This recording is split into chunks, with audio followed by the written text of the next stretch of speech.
Yeman, mga idol, gandang araw sa inyo. Ako nga pala si aka Yeman, Kuya Dax, at ito ang ating serye ng pag-gym. Ngayong araw papakita ko sa inyo yung mga basic na dapat gawin sa pag-gym. Yung start pa lang, unang araw mo pa lang sa pag-gym, dapat ganito lang muna ka-basic yung gagawin mo. Guys, tandaan mo, hindi biro ang mag-gym. Kailangan nasa conditioning yung katawan mo, at unang-una, huwag ka magbubuhat ng mga mabibigat agad na bagay. Try mo muna yung maliliit, yung kayang-kaya mo magaan. Kailangan mong i-condition yung katawan mo at sanayin mo muna yung katawan mo sa mga maliliit na barbell. Huwag kang dedirekta sa malalaking barbell, guys. I-stretch mo muna yung sarili mo. At dito, magkakaroon ka na agad ng conditioning. At dito, medyo sasakit na yung katawan mo. Pero, first day pa lang to.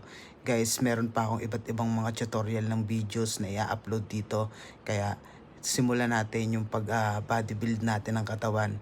Dahil nga nangangayaya tayo at first time kong mag-gym nga pala, guys. Salamat sa mga sumusuporta at sa suporta pa. Sana i-subscribe nyo yung channel ko. Yun lang mga idol. Thanks.